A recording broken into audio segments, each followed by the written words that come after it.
Hello အားလုံးပဲမင်္ဂလာပါဒီနေ့ကတော့ဒီစပယ်ပန်းလေးပုံဆွဲတဲ့ဥစ္စာကိုပြပေးမှာပါစပယ်ပန်းထိုးတဲ့ဥစ္စာလေးကိုတော့အမအားတို့အရင်ဖိုင်မှာပြပေးပြီးသွားပါပြီเนาะဆိုတော့ဒီစပယ်လေးဆွဲတဲ့ဥစ္စာကိုပြပေးမယ်ဆက်ပြီးတော့ကြည့်ပေးနော်ရှင်ဦးဆုံးစပယ်ပွင့်လေးတွေဆွဲမယ်ဆိုလို့ရှိရင်အစ်စ်လေးတွေပဲအရင်ချလိုက်အဲ့အစ်စ်လေးချလိုက်တဲ့ခါကျရင်တပွင့်နဲ့တပွင့်ဟာလက်မဝက်လောက်ပဲပေါ့နော်လက်မဝက်လောက်ပဲဝေးတာကပို့ပြီးတော့အဆင်ပြေတယ်အဲ့မှာအမတို့ကဒီအပေါ်လေးကိုတေးပြီးတော့ဒီဘက်တောင်လေးကိုဒီလိုပုံစံလေးသွားမှာပေါ့နော်ဒီတောင်လေးကိုဒီလိုပုံစံလေးသွားမယ်ဆိုတော့ခါကျတော့အမတို့ဒီမှာပဲဒီလိုမျိုးလေးတွေပေါ့နော်ဒီလိုအစ်စ်လေးတွေကိုအရင်ဆုံးချကြည့်လိုက်မယ်တဖြည်းဖြည်းနဲ့အပွင့်လေးကနည်းနည်းဝါမယ်ဒီဘက်မှာတော့အပွင့်ကများများပေါ့နော်ဒီအလဲမှာတော့အဲ့လိုပုံစံလေးနဲ့ဒီအောက်ထဲကိုတဖြည်းဖြည်းနဲ့ဆင်းပြီးတော့လာမယ်ပေါ့နော်ဒီမှာဒီလိုလေးပေါ့နော်ဆိုတော့အမတို့ကဒီလိုမျိုးစပယ်ပွင့်လေးအဲ့လိုမျိုးလေးဆွဲတဲ့ဥစ္စာကိုသွားမှာဆိုတော့လေပြီးသွားဆိုလို့ရှိရင်အမတို့ကဒီနေရာလေးမှာပေါ့နော်ဒီပကုံးနေရာလေးမှာလည်းစပယ်ပွင့်လေးတွေလာမယ်အဲ့လိုမျိုးလေးလာမယ်ဆိုတော့ပြီးသွားဆိုလို့ရှိရင်ဒီမှာအမတို့အပွင့်မဆွဲသေးဘူးနော်အပွင့်မဆွဲသေးခင်အရင်ဆုံးဗာလေးရင်ထည့်ချင်လဲဆိုလို့ရှိရင်အဖူးလေးတွေအရင်ထည့်ကြည့်ချင်တယ်အဖူးလေးတွေထည့်မယ်ပေါ့နော်စပယ်ပူးလေးကဒီလိုမျိုးသုံးမြောင်လေးလာမယ်သုံးမြောင်လေးလာပြီးရင်သူ့နဲ့ပို့တူရှင်နေဆိုလို့ရှိရင်တော့ဒီအမြင်လေးတွေထည့်တာပေါ့နော်ဒီလိုအဖူးလေးတွေအောက်မှာအမြင်လေးတွေပေါ့နော်စပယ်မှာဒီလိုမျိုးလေးအမြင်လေးပါတယ်လေအဲ့တော့အမြင်လေးတွေအဲ့လိုလေးတွေထည့်လို့ရတယ်ဒါအသေးစိတ်လေးထိုးမယ်ဆိုလို့ရှိရင်ပေါ့နော်အသေးစိတ်မဟုတ်ဘူးဆိုလို့ရှိရင်တော့အမတို့ဒီတိုင်းလေးပဲသုံးဖူးလေးတိုင်းပဲထည့်လိုက်လို့ရှိရင်လည်းရတယ်ပြဿနာမရှိဘူးပေါ့နော်ဆိုတော့ကိုကဒီဘက်မှာဆန့်ကျင်ဘက်နေရာလေးမှာအဖူးလေးတွေစားဖို့နည်းနည်းစီအရင်ဆန်းပြီးတော့ထည့်ကြည့်လိုက်ပေါ့နော်ဒီလိုမျိုးလေးတွေဆန်းပြီးတော့ထည့်ကြည့်လိုက်တဲ့ခါကျလို့ရှိရင်အပွင့်တော့မဆွဲရသေးဘူးအဲ့မှာအမတို့ဒီအဖူးလေးတွေစားဖို့ပေါ့နော်အရင်ဒီလိုလေးလာပြီးတော့ဆွဲထားလိုက်မယ်အဖူးလေးဒီမှာစပယ်ဘူးလေးကတုတ်ချောင်းလေးဆွဲလိုက်တယ်ပြီးရင်အလဲကဖြတ်ပြီးတော့ပါးဆောက်ကလေးဆွဲလိုက်တယ်အဲ့ပါးဆောက်လေးမှာအမတို့ကအဖူးလေးလာထားမှာပေါ့နော်အဲ့လိုမျိုးလေးလာထားလိုက်ပြီးသွားပြီဆိုလို့ရှိရင်ဒီမှာအကုန်လုံးဒီမှာလည်းအဲ့လိုလေးပဲအဖူးလေးပဲအဲ့လိုပဲထားလိုက်ထားပြီးသွားပြီဆိုလို့ရှိရင်အရွက်လေးစပြီးတော့ဆွဲလို့ရပြီပေါ့နော်ဆိုတော့အရွက်မဆွဲသေးဘူးအမအပွင့်လေးရင်ဆွဲကြည့်မယ်အပွင့်ဆွဲကြည့်မယ်ဆိုလို့ရှိရင်ဒီအလဲကနေဒီစပယ်နေရာလေးပေါ့နော်ဖြူနေရာလေးဒီလိုလေးခုနအဆက်ချတဲ့နေရာမှာအဝိုင်းလေးအရင်ဒီစပယ်ကကြတော့အမတို့အပွင့်ဖက်က6ဖက်ယူတယ်ပေါ့နော်6ဖက်ယူတဲ့ခါကျတော့အမတို့ကဒီလိုမျိုးလေးစန့်ကျင်ဘက်လေးတွေပေါ့နော်1 2 3 4 5 6ခုပြည့်အောင်ရင်ထည့်လိုက်ပေါ့နော်ဆိုတော့ဒီမှာလည်းလိုပဲ1 2 3ဒီမှာ1 2 3ဆိုရင်4 5 6ဒီလိုလေးရင်ထည့်ကြည့်လိုက်ဒါကလုံးဝမဆွဲတတ်တဲ့သူဆိုလို့ရှိရင်ထည့်လို့ရအောင်လို့6ထည့်မယ်ဆိုတော့အကုန်လုံးအပွင့်ဖက်က6ဖက်ဆိုရင်ပို့ပြီးတော့ကြီးသွားမယ်အဲ့6ဖက်ရဲ့အလေထဲမှာအမတို့က9ဖက်လေးလာမယ်ပေါ့နော်အဲ့လိုမျိုးလေးလာမယ်ဆိုတော့ခါကြဒီမှာပွင့်ဖက်နည်းနည်းကြီးရလေးဆိုရင်6ခုပြည့်သွားအောင်1 2 3 4 5 6ပေါ့နော်အဲ့လိုမျိုးလေးဖြစ်သွားအောင်လာကြည့်လိုက်မယ်ပေါ့နော်ဆိုတော့ဒီမှာအပွင့်လေးကိုအမတို့စပြီးတော့ဆွဲကြည့်မယ်ဆိုတော့1 2 3 4 5 6ဆိုတော့ဒီ6မှာဒါအပွင့်နည်းနည်းကြီးသွားပြီအဲ့ဟာမှာတက်တေးချင်နေဆိုအမတို့ဒီလိုလေးအပွင့်လေးကိုလာပြီး1 2 3 4 5 6လိုလေးအဲ့မှာအမားတို့ကဂျားထဲမှာနည်းနည်းသေးတဲ့ဟာလေးတွေထည့်မယ်နော်အခုလောလောဆယ်တော့ဒါဒီလိုမျိုးလေးတွေလိုက်ပြီးတော့ဆွဲလိုက်မယ်ဆိုတော့ပွင့်ဖက်လေး6ဖက်ပြည့်သွားအောင်အဲ့လိုလေးလိုက်ပြီးတော့ဆွဲမယ်ပြီးသွားပြီဆိုမှဂျားထဲမှာ9ဖက်လေးလာပြန်ထည့်မယ်ပေါ့နော်ဆိုတော့ဒီမှာ4ဖက်လေးထည့်တဲ့ဟာလေးရှိတယ်9ဖက်လေးထည့်တဲ့ဟာလေးရှိတယ်အဲ့မဲ့အမားကတော့9ဖက်လေးပြည့်အောင်ထည့်လိုက်မယ်ဘာလို့လဲဆိုတော့စပယ်ပွင့်ကကြတော့ရိုးဝါနေပေါ့ကတော့အဖြူစွတ်လေးတွေပဲသုံးရတာပေါ့နော်တောက်ချောက်ဖြူလေးနဲ့တောင်းစိမ်းကြောင်းဖြူလေးနဲ့ပေါ့နော်အဲ့ဒီဂျားထဲမှာအမားတို့ကဒီမှာလာပြီးတဲ့ခါကျတော့အဆန်လေးတွေပေါ့နော်ဒီလိုမျိုးဝက်ဆန်နေရာလေးတွေပြီးကြရင်ပြန်ထည့်မှာပေါ့နော်အခုလောလောဆယ်မထည့်သေးဘူးဒီမှာလည်းဖြစ်နေတယ်ဆိုလို့ရှိရင်ဒီမှာ4ပွင့်5ပွင့်လောက်ဒီလိုလေးလာပြီးတော့လွတ်တဲ့နေရာမှာလာပြီးတော့ထည့်မယ်အဲ့ဆိုရင်အမားတို့အပွင့်လေးတွေအကုန်ဆွဲပြီးသွားပြီပေါ့နော်အပွင့်လေးထည့်ပြီးသွားပြီအဲ့မှာအပွင့်လေးထည့်နေကြမှာဒီအပွင့်လေးတွေကတကယ်တမ်းအပွင့်သေးလေးတွေပေါ့နော်ပစ္စည်းလေးတွေကိုအမားတို့ကဆွဲကြတဲ့ခါကျလို့ရှိရင်အပွင့်လေးတွေကတခုနဲ့ထူထပ်နေတာကောင်းတယ်ပြီးသွားပြီဆိုလို့ရှိရင်ဒီအလဲလေးကနေကြီးနေတယ်ဆိုလို့ရှိရင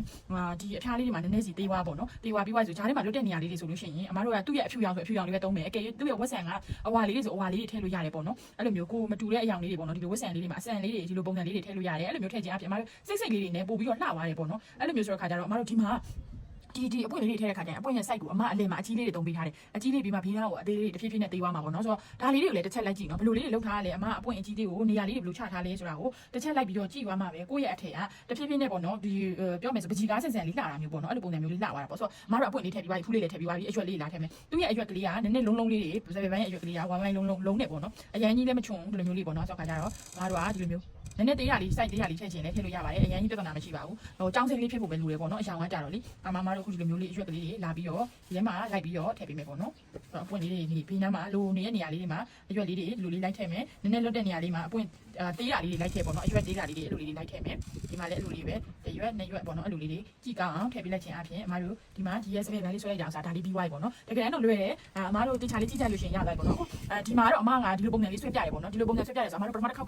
ကဒီစပယ်ဘန်းလေးထုတ်ပေးတဲ့အချိန်မှာအမတို့ဒီပုံစံလေးဆွဲရတယ်ဆိုတော့နောက် customer ကကြတော့လေဒီပုံလေးတိုင်းရချင်ပါတယ်ဆိုပြီးပြောပြီးမှလည်းအမတို့ဒီပုံလေးတိုင်းလုပ်ပေးလိုက်တယ်အကယ်၍များအမတို့ကဒီဟာလေးမှာပေါ့နော်စပယ်လေးကိုဒီလိုလေးပြောင်းပြီးတော့ထိုးလို့လည်းရတယ်ဒီအနားတက်လေးရပေါ့နော်ဒီဟာလေးကိုဒီနေရာမှာပြောင်းပြီးရွှေ့ကြည့်လိုက်ဆိုဒီနေရာမှာတော့အပြည့်ပဲပေါ့နော်ပြီးသွားဆိုအဖြည်းလေးတစ်ဖြည်းဖြည်းနဲ့ဒီအဖျားလေးတွေကိုတေးသေးသွားမယ်ဒီနားမှာတော့စပယ်အပြည့်လေးပြီးသွားဆိုဒီအဖျားနားလေးကိုတေးသေးလေးတက်သွားမယ်ပေါ့နော်ဆိုတော့အဲ့ပုံစံလေးလို့ထုတ်ခြင်းအဖြစ်လည်းပို့ပြီးတော့လည်းချစ်စရာကောင်းတယ်လှလေးလှတယ်ပေါ့နော်အဲ့လိုမျိုးလေးလုပ်လို့ရတယ်ဒါမှမဟုတ်ဘူးဆိုအမတို့ဒီနေရာလေးမှာအပြည့်လေးပေါ့နော်စပယ်လေးကိုအဲ့လိုလေးထိုးပေးလိုက်လို့ရှိရင်လည်းရတယ်ပေါ့နော်မဟုတ်ဘူးဒီအဲ့လိုမျိုးမထိုးချင်ဘူးဆိုလို့ရှိရင်ဒီထောက်ကလေးမှာပဲစပယ်တေးသေးလေးတွေပေါ့နော်ဒီလိုလေးဒီဘက်မှာလည်းထောက်ကလေးနေရာလေးမှာတေးသေးလေးပေါ့နော်ဒီလိုမျိုးလေးဒီထောက်ဘေးနားလေးမှာပေါ့နော်တော့ရင်ပုံးဆိုတော့ခါကြဒီရင်ပုံးနေအဲ့နေရာလေးမှာလာပြီးတော့ထိုးပေးလို့ရှိရင်လည်းရတယ်နှစ်ဖက်စလုံးလေးပေါ့နော်အဲ့လိုမျိုးလေးထိုးပေးလို့ရတယ်ဒါကကိုက အဲကိုနေရာချရမယ့်ဥစ္စာကိုအရင်စဉ်းစားပြီးွားဆိုလို့ရှိရင်မတူအောင်လုပ်ကြည့်ပေါ့နော်အရင်ဦးဆုံးအမတန်းတန်းသူတွေကိုပြောချင်တာကဒီတိုင်းနဲ့ line လုပ်လို့လည်းရတယ်ဒါပေမဲ့ကိုယ့်အနေကိုပြန်ထုတ်ချင်တယ်ဆိုလို့ရှိရင်နည်းနည်းမတူအောင် idea လေးကိုစဉ်းစားကြည့်ပေါ့နော်ဆိုတော့အမားတို့ကဒီလိုလေးထားထားတယ်အဲ့ဒီဒီလိုလေးလာပြီးပြန်ထားမလားပေါ့နော်ဒါမှမဟုတ်ဒီလိုပုံစံလေးလည်းပဲလာမလားမျိုးစုံပေါ့နော်သူ့ရဲ့ရင်ပုံအင်ကြီးရင်စီပြီးွားဆိုရင်နောက်စစ်အင်ကြီးတွေပေါ်မှာမူတည်ပြီးခါကြတော့အမားတို့ပန်းလေးတွေကိုနေရာချပေးတတ်ဖို့လိုတယ်ပေါ့နော်ပြီးွားဆိုရင်လက်လေးမှလည်းအဲ့လိုပဲလက်လေးတွေမှာချတာလည်းလိုပါပဲအမားတို့အပွင့်လေးတွေ2ပွင့်စု3ပွင့်စုလာမယ်ပြီးွားဆိုလို့ရှိရင်အမားတို့နည်းနည်းကျဲလိုက်မယ်2ပွင့်လောက်လာမယ်ပြီးွားဆိုလို့ရှိရင်ခုနလိုပဲ3ပွင့်လောက်ပြန်လာမယ်ပေါ့နော်အရင်ဦးဆုံးမှနေရာပဲချခိုင်းသေးတာဘာဖြစ်လို့လဲဆိုတော့ခါကြတော့နေရာလေးချလိုက်တဲ့ခါကျမှအကျဲအပြုတ်ပေါ့နော်အဲ့လိုမျိုးဟာကိုမှန်းလို့ရမှာပေါ့နော်ဆိုတော့ဒီဘက်မှာလည်းအဲ့လိုပဲ2ခုလာမယ်ပြီးွားဆိုရင်1 2 3ဒီလိုလေးစီရလေးပေါ့နော်ပြီးွားဆိုမှအမားတို့ဒီမှာအဖူးလေးရပေါ့နော်အဖူးလေးတွေထည့်မယ်ဒီဘက်ချမ်းမှာလည်းအဲ့လိုလွတ်တဲ့နေရာလေးမှာအဖူးလေးတွေအဲ့လိုအပေါ်အောက်ဆောက်ထိုးလေးတွေပေါ့နော်အဲ့လိုမျိုးလေးတွေထည့်ချလိုက်လို့ရှိရင်လက်လေးကအဆင်ပြေသွားပြီဒီမှာတော့အမကလက်နားမှာဖြစ်တဲ့အတွက်အပွင့်ကြီးမသုံးတော့ဘူး5ဖက်နဲ့အပွင့်အသေးလေးပဲလိုက်ပြီးတော့သုံးမယ်ဆို3ဖက်တစ်ခုဒီမှာပြီးွားဆိုရင်ဒီမှာ2ခုလာမယ်ပေါ့နော်1 2ဒီလိုလေးဆိုတော့ဒီလိုမျိုးလေးလာခြင်းအပြင်ဒီမှာလက်နားလေးတွေမှာပန်းလေးတွေဆွဲပြီးသားဖြစ်သွားရောပေါ့နော်ဒါဆိုတော့လက်ပန်းနားလေးတွေလည်းပါသွားရောနော်2ပွင့်တစ်စု3ပွင့်တစ်စုပေါ့နော်အဲ့လိုမျိုးလေးဒီမှာတော့အမကပွင့်ဖက်5ဖက်ကလေးပဲသုံးထားပြီးတယ်အဲဆိုနည်းသေးလေးရရှင်လို့ပေါ့နော်အကြီးမဟုတ်ပဲနဲ့လေ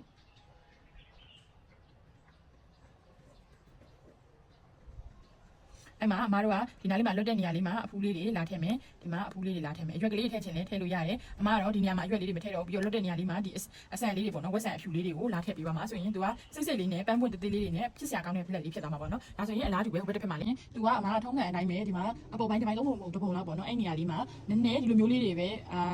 ဒီလိုအကွေးအကောက်ကလေးတွေနဲ့ပေါ့နော်ဒီလိုလေးတွေတက်သွားမယ်တခါလေဒီလိုကောက်ဆွဲချင်နေရတယ်ပေါ့နော်ကောက်ဆွဲချင်နေဆိုပြောမယ်ဆိုရင်အရှိတ်လေးပေါ့ရေလိုင်းလေးပုံစံမျိုးအမားတို့အကွေးအကောက်အဲ့လိုပုံစံမျိုးလေးသွားချင်နေဆိုလို့ရှိရင်လည်းသွားလို့ရတယ်ဒါပေမဲ့သူကအမားကဘယ်လိုမျိုးလေးပဲသွားချင်လဲဆိုတော့ခါကြတယ်ဒီလိုမျိုးလေးတွေပဲသူ့ရဲ့ဒီအခက်ကလေးတွေပေါ့နော်အဲ့လိုအခက်လေးတွေပုံစံမျိုးပဲဒီလိုလေးပဲသွားမယ်ပြီးသွားဆိုလို့ရှိရင်ဒီညမှာထည့်မယ်ပေါ့နော်အဲ့ဒါလေးထဲအမားတို့ဒီအလင်းနဲ့ဒီဘက်ကတစ်ပိုင်းပေါ့နော်သူထမင်းရဲ့ဒီမှာဒီတစ်ပိုင်းလောက်ကိုနေရာလေးကိုတစ်ချက်ပြန်ပြီးတော့ဒီမှာပြန်ပြီးကြည့်ကြည့်မယ်ပေါ့နော်ဆိုဒီနေရာတော့အောက်ကနေတဲ့သူအပွင့်လေးလာမယ့်နေရာနေပေါ့နော်ဆိုတော့အမားတို့ဒီဘက်ထမင်းဘက်ချမ်းကိုဒီလိုလေးပြန်သွားမယ်ပေါ့လိုလေးသူကလည်းအဲ့လိုလေးပဲဒီမှာလည်းအဲ့လိုကောက်လေးတွေပဲပြန်ဆင်းသွားမယ်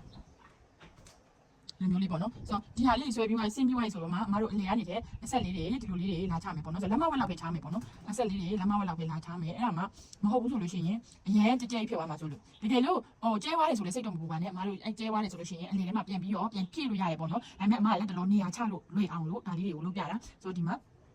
အမတို့လေးချလိုက်တယ်ပေါ့နော်ချပြီးသွားပြီဆိုလို့ရှိရင်ဒီတစ်ခေါက်တော့အမကအဖူးလေးတွေကိုအရင်နေရာမချသေးဘူးအပွင့်လေးတွေကိုအရင်စပြီးတော့ဆွဲမယ်ဆိုတော့အပွင့်လေးတွေက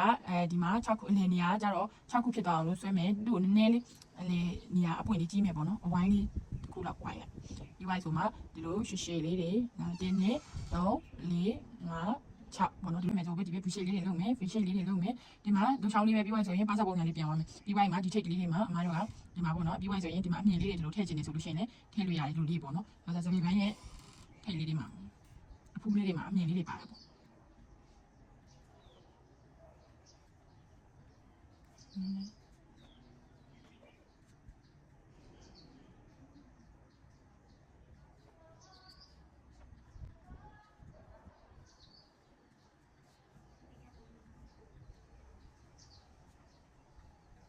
့နော်အမတို့အရွက်လေးတွေကိုမျှပြီးတော့ထည့်မယ်။အဲဆိုတော့အဖြူလေးနဲ့အစိမ်းလေးပဲ2ရောင်ပဲသုံးရတာဆိုတော့အစိမ်းရောင်လေးနည်းနည်းများနေလေပို့ပြီးတော့သူအပွင့်လေးတွေပို့ပေါ်လေးပေါ့နော်အဲ့လိုမျိုးဆိုတဲ့ခါကျတော့ဒီရိုးရိုးရှင်းရှင်းလေးနဲ့လှရတာဆိုလို့လေအပူလေးတွေအပွင့်လေးတွေကိုနည်းနည်းပို့ပြီးတော့ထည့်ပေးဖို့လိုပါတယ်။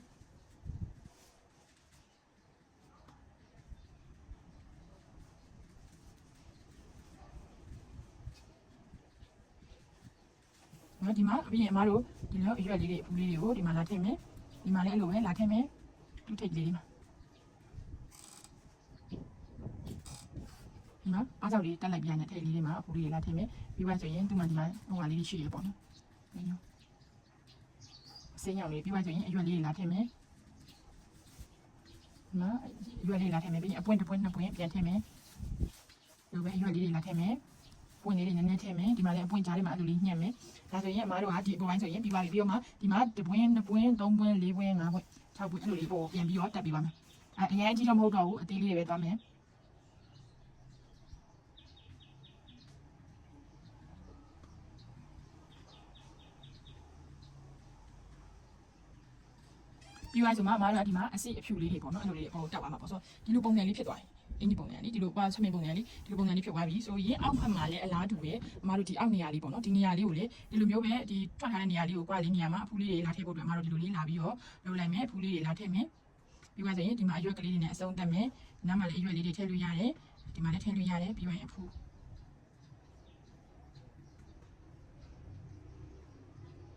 နော်အဲ့မှာအမားတို့အပွင့်လေးတွေနည်းနည်းစီဒီမှာလာပြီးအပွင့်အသေးလေးပေါ့နော်တပွင့်နှစ်ပွင့်ပေါ့အဲ့လိုလေးလာပြီးတော့ထည့်ပေးမယ်